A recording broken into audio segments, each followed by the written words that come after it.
돼요. 치료를 받고 안 받고의 차이가 뭐냐면은 통증은 없어도 관절 운동 범위가 이제 조금씩 늘어나기는 하는데 치료를 제대로 받은 경우에는 더 많은 범위가 회복이 될 수 있고요. 치료를 제대로 받지 않으면은 회복되는 범위가 줄어들게 됩니다. 그렇군요. 네, 지금 기관별 50견 예후에 대해서 한번 들어봤는데요. 가장 중요한 것은 한의원에 내원을 하셔서 정확한 진단을 받아보시고 상담을 통해서 제대로 된 치료를 받으시는 게 중요할 것 같습니다. 자, 그럼 이제는 팔꿈치 관련 질환들로 한번 넘어가 보도록 하겠습니다.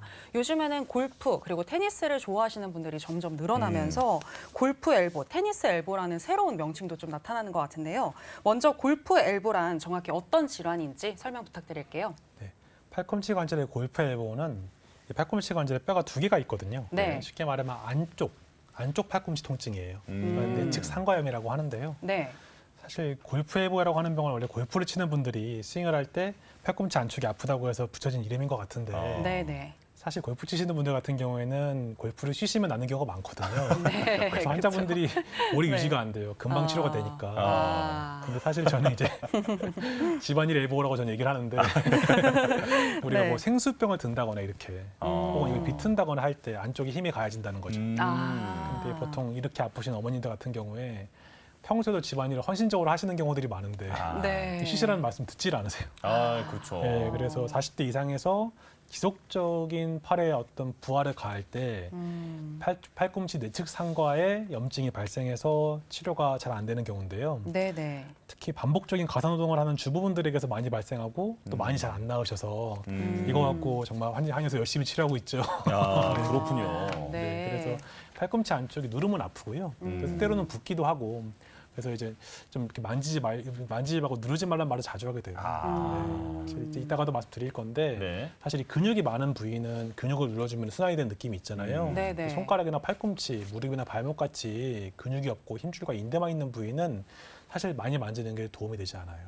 그렇군요. 약간 뜯어져 있는 거잖아요. 근데 이제 음. 환자분들은 내가 이렇게 아프니까 자꾸 이렇게 손이 가는 거죠. 맞아요. 근데 되도록이면 쓰지 않고 아끼라는 얘기는 스스로 좋아지는 과정들을 좋아지게 하기 위해서 이렇게 네네. 얘기를 하는 거거든요. 네. 그렇습니다. 그러니까 쓰지 않고 만지지 않는 것이 매우 너무 중요하다라고 중요하죠. 이야기를 해주셨는데 네네. 근데 사실 골프 같은 경우에는 뭐 하지 않으면 그만이지만 네네네. 집안일 같은 경우에는 안 할 수는 없잖아요. 그럼요. 네, 그러면 안 하는 동안 조금 괜찮아졌다가 네. 다시 하게 되면 분명히 아픈 경우가 있을 것 같은데 그렇죠. 그렇더라도 잠시는 그냥 쉬어야 하는 걸까요? 이거는 그 부분은 저의 개인적인 생각이 좀 있는데요. 네네. 사실 우리는 기계가 아니라 생명체다 보니까 네. 내가 계속 안 쉬면서 계속 뭔가 치료를 하면 내 안에서도 뭔가 회복이 일어나는 부분이 있다는 거죠. 그래서 그게 일정 이상이 되면 해당하는 일을 좀 버틸 수 있는 힘을 기를 수도 있다. 그래서 몸에서 이제 통증이 발생한다는 거는 네네. 조금 이렇게 좀 쉬어달라는 신호니까 네네. 그 신호를 주의 깊게 듣자는 얘기를 자주 하고 있습니다. 네, 알겠습니다. 통증이 느껴지시는 분들은 잠시는 좀 쉬었다가 회복이 되면 다시 좀 활동을 하시는 게 좋을 것 같고 골프 다음으로 아까 이제 나왔던 게 테니스 엘보죠. 네. 이 테니스 엘보에 대해서도 좀 설명을 해주실까요? 테니스 엘보는 제가 최근에 아팠던 적이 있는데 네. 이 외측 상과염이에요. 반대네요. 네, 바깥쪽이 아픈 건데 네. 이 백핸드 할 때 통증이 오더라고요. 이게 밀 때. 네. 그래서 혹은 이제 많이 비틀 때 또 온다고 하죠. 그래서 이제 팔을 많이 쓰는 운동을 하시는 경우에 주부분들보다도 운동 좋아하시는 분들이 많이 아파하시는 거죠. 헬스 하시는 분들 있잖아요. 네, 이렇게 네. 당길 때 이제 아프다고 하시고 이제 그런 부분인데 이제 외측에서 이제 여기도 이게 되게 얇은 인대가 있는데 그 인대의 힘줄들이 손상이 일어나는 거죠. 그 염증. 그래서 이런 부분들은 운동하시는 분들, 또 주부분들, 그리고 이제 운동 많이 하시는 분들, 그리고 그런 분들이 작은 충격이 반복적으로 이제 쌓이기 때문에 네. 오는 통증이라고 할 수가 있겠습니다. 네. 이게 다 과사용이 문제다라는 생각이 드는데요. 그렇다면 네. 이제 아프면 좀 쉬어줄 줄 알아야 되는데 쉬지 못해서 우리가 또 원장님들 같은 분들을 찾아가서 치료를 받는 거잖아요. 네. 자, 이제 다음 관절 얘기로 넘어가 볼 텐데 이번엔 손가락 관절입니다. 그 방아쇠 수지라는 질환이 있던데 이름이 참 독특하거든요. 이건 최 원장님께서 알려주실까요? 예, 우선 방아쇠수지 설명을 하기 전에 손에 대해서 가볍게 말씀을 드리면요. 네. 네. 우리 위팔뼈는 여기 하나 있습니다. 네. 여기에는 뼈가 2개가 있습니다. 네. 근데 이 손에는 약 30개 정도의 뼈가 있어요. 그렇게 많아요? 예, 굉장히 작은 뼈들이 많이 모여 있는 그런 네. 부분이 바로 손이에요. 그리고 이 손가락, 엄지손가락은 2개. 그다음에 다른 손가락들은 3개로 나눠진 이 손가락뼈도 이렇게 굉장히 많이 나눠져 있고요. 그렇기 때문에 이렇게 다양한 뼈와 관절들이 주변에 여러 가지 인대와 근육들로 쭉 연결이 돼 있으면서 굉장히 세밀한 운동을 할 수 있게 돼 있는 게 바로 이 손인데요. 네네. 근데 이 손은 이 안에 근육들도 있지만은 많은 부분들이 힘줄과 인대로 이루어져 있습니다. 그러다 보니까 다른 이런 몸 어깨나 허리 같은 큰 근육들로 이루어진 곳들은 근육은 기본적으로 탄력이 있는 조직이기 때문에 네. 문제가 생겨도 나중에 치료를 했을 때 어느 정도 회복이 좀 잘 되는 편인데요.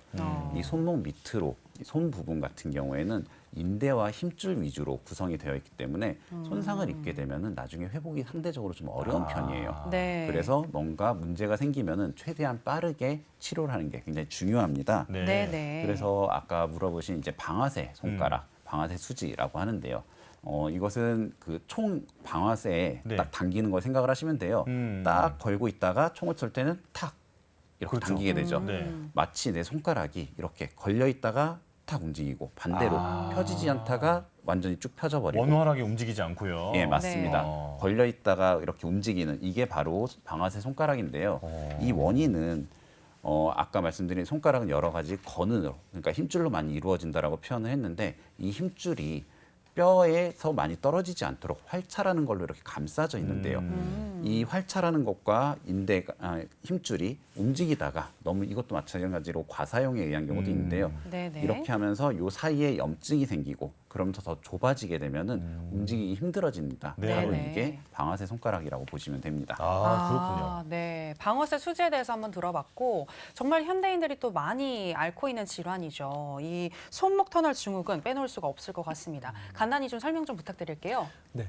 손목 터널 증후군은 손목뼈가 8개가 있는데 모양이 귀엽게 생겼어요. 그러니까 이렇게 생겼거든요.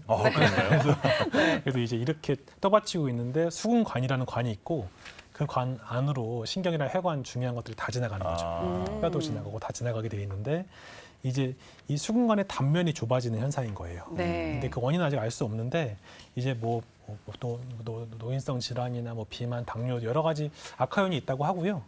뭐 주부분들, 뭐 미용사분들 그리고 최근에 제 경험상으로 분식집에서 일하시는 김밥 싸는 아주머니들 있죠. 그런 분들이 이렇게 손목을 많이 쓰시면서 알 수 없는 이유로 수근관이 좁아지는 현상 때문에 자꾸 저린다. 그래서 이렇게 해주시면 되게 시원하다고 하세요. 그래서 해당 부분의 수근관의 순환을 활성화시키는 치료를 좀 도와드렸는데요. 대표적인 손목 터널 증후군의 증상은 일단은 엄지와 2, 3, 4지가 저리고 그리고 이제 밤에 심하고 손바닥도 화끈거리고 그리고 팔 올렸을 때 손목도 같이 아프고 그리고 이어서 목이나 어깨까지 아픈 증상들이 있을 수가 있어요. 네. 네. 그렇군요. 네. 이것 역시 말씀을 들어보니까 많이 써서 좀 안 쉬고 네. 많이 쓰다 보니까 자꾸 발생하는 문제인 것 같은데요. 휴식이 보약이다. 이 부분을 기억을 하셔야 될 것 같습니다. 자, 그렇다면 한의학에서는 이런 그 상체 쪽의 그 관절 질환을 어떻게 치료하고 있는지 이것도 들어볼게요. 자, 최 원장님께서 알려주시죠. 이제 우리 몸에서 상체, 이 팔 부분을 견비라고 얘기합니다. 네. 견은 어깨고요. 비는 팔인데요. 그래서 견비병이라고 얘기를 하는데 이 견비병 자체는 우리 폐와 심장에 나쁜 기운들이 팔꿈치로 흘러가면서 이제 근육 단계에 있으면은 근육이 굽혔는데 잘 펴지지 않고 네. 그다음에 뼈의 단계에 있으면 편 것이 잘 굽혀지지 않는다라고 표현되어 있는 것도 있고요. 네. 네. 그다음에 다른 방식으로는 한, 풍, 습, 그다음에 칠정 이런 것들, 그러니까 한의학적인 외사라고 하는데요. 차가운 것, 그다음에 바람, 그다음에 습한 것, 그리고 칠정은 스트레스라고 보시면 돼요. 네. 그다음에 골절 이런 것들에 대해서 나누어서 이제 차가운 것들이 쌓인 것은 오적산이라는 처방으로 주로 치료를 하게 되고요. 네. 그다음에 바람이 든 것, 풍에 의한 통증은 오약순기산, 그다음에 습한 부분에 대해서는 견비탕, 그다음에 칠정, 스트레스에 의한 부분은 백계자산, 그다음에 골절은 응통원이라는 이런 처방들로 치료를 하게 됩니다.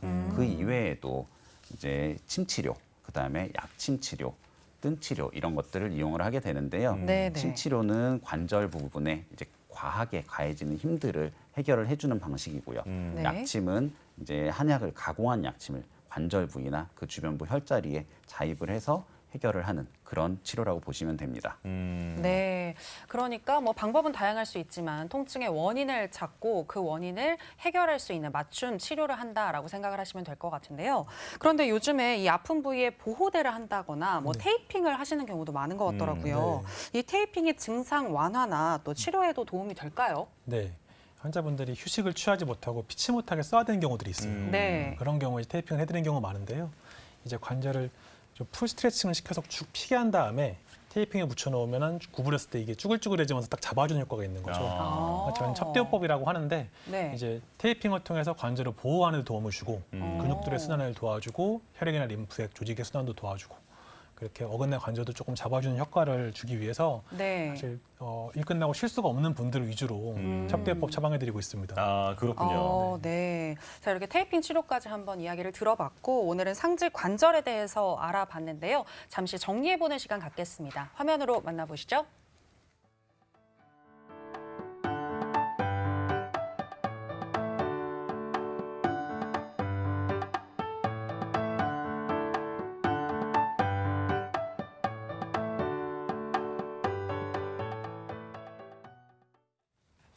생방송으로 보내드리는 여의보감 이제 8시 26분을 지나고 있습니다. 이제 두 번째 주제로 넘어가 볼 텐데요. 바로 하지 관절 질환입니다. 이게 지금 제가 여쭤보고 싶은 게 너무 많은 게 저도 얼마 전에 왼쪽 발목을 다쳤더니 그 이후에 조금 있다가 무릎이 아프고 나중에는 고관절까지 아프더라고요. 네. 자, 그래서 이 부분에 대해서 오늘 깊이 있게 다뤄보겠습니다. 자, 우선 고관절이란 무엇인지 그리고 그 고관절과 관련된 질환은 어떤 게 있는지부터 들어보겠습니다. 자, 이 원장님 알려주시죠. 네, 고관절이라고 하는 거는 골반과 다리뼈가 연결이 되어 있는 거예요. 네. 특이하게도 볼앤 소켓 조인트라고 되어 있어서 이제 골반 쪽에서 볼 모양 소켓이 있고 대퇴골이 볼이 딱 껴져 있는 거죠. 딱딱 들어가는 네, 거군요. 그리고 관절 순이라고 하는 게 이렇게 싸고 이렇게 있는 건데 네. 딱 감싸주고 있다 보니까 안정적으로 각도가 많이 나오는 거예요. 그래서 고관절의 다리 각도를 많이 주기 위해서 이런 관절 형태가 돼 있는 거고요. 이제 흔히 문제가 되는 경우는 이제 고관절 골절이나 혹은 대퇴골두 무혈색 괴사가 있는데 네. 골절 같은 경우에는 이제 관절랑 안쪽 경부가 그럴 수가 있고 혹은 관절 바깥쪽에 골절이 올 수가 있고요.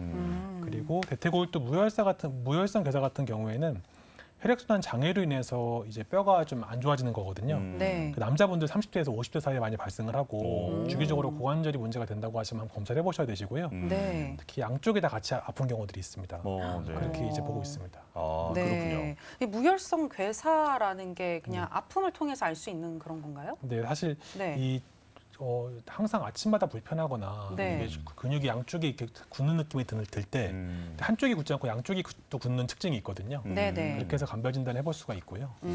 또 이제 일반적인 치료들 물리치료나 여러 가지 치료를 했는데 계속 혈액순환 장애 때문에 생기는 거기 때문에 좀 반복이 자주 되는 편이죠. 그렇군요. 네, 알겠습니다. 자, 이제 무릎 관절을 좀 살펴보도록 하겠습니다. 저처럼 하이힐을 많이 신는 사람들 주변에 보면은 항상 무릎이 아프다라고 이야기하는 사람들이 참 많은데요. 이 무릎이 가장 약한 관절이라고 하던데 실제로 무릎 관절은 어떤 특성이 있는지 설명 부탁드릴게요.